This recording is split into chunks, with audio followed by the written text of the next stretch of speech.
Akıllar şahirimiz Malkıpınar Tam'ın sözlerini. Ey yaranlar, ey yam dönlü yamana, yigit şerden aytmaz, zenan uyottun. Ya kolay geldi ahir zamanı, dünyayı dolur nehat ölümden. Azan aydıp mescid isre ses eder, zenan görse göz güldürüp es eder. Gıyvat edip, gıyvat kılıp toy yerini yas eder. Sorsan aydı bilmez arabiyattan. Sakal bilen sellep kulur ödü. Sağ gözü ağlasa güler sol gözü. Tanrı'nın yanına karadır yüzü. Ol kişiler ötüp bilmez sırattan. Çaresiz azapta kaldı bu canlar. Cahannamı yıkmanlar barça insanlar. Molla gollu her ön yeten nadanlar. Ne ayattan bilir ne şeriattan. İyilin ket pudası, ovan ket pudası bolmaz yanradan. Bu nakıllar atababı anrıdan. Mağtım ulu dilegim ken Tanrı'dan. Ayırma gör Muhammed'den ammattan.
Ey halk didardır namart ile nadanın. Ey halk didardır namart ile nadanın. Nadan elet getir namartlar hile. Mesrepti korkmaz Hudaydın. Ne kavrına sığar ne kürün ile.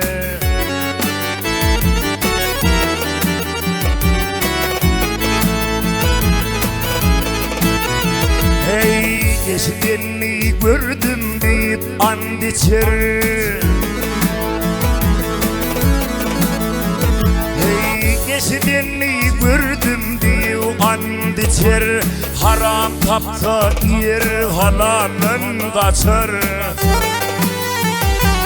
Şer tapsa ıyıncalı imanın geçer.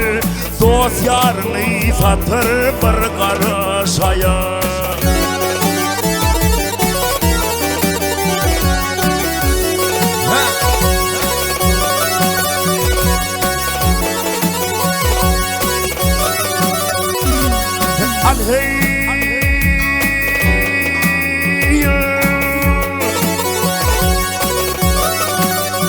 Hey halal dudun gibi kıyvatın yeter.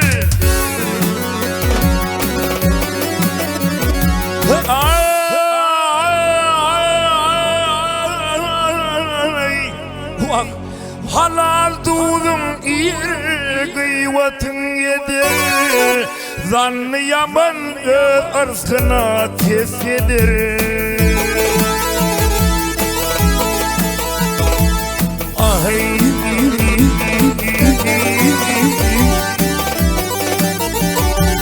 nakıl var iğrağız yakınıdır. Kapından kaytargıl getirme dulu.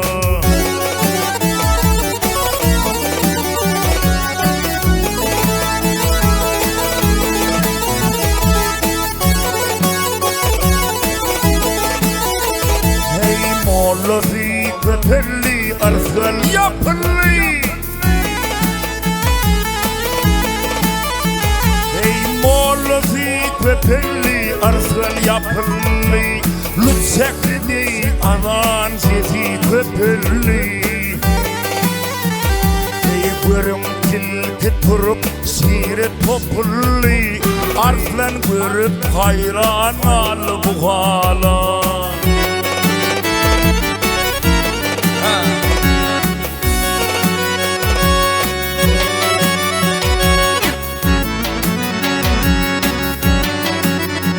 hey ağıtvarın bol bol amanet sana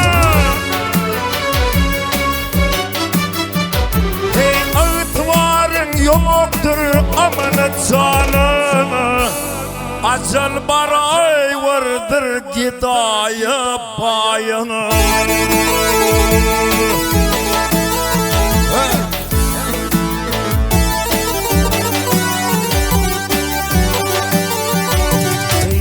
işte bağışeyle fin musulmanı maltın ulu takdir bozul bu yolu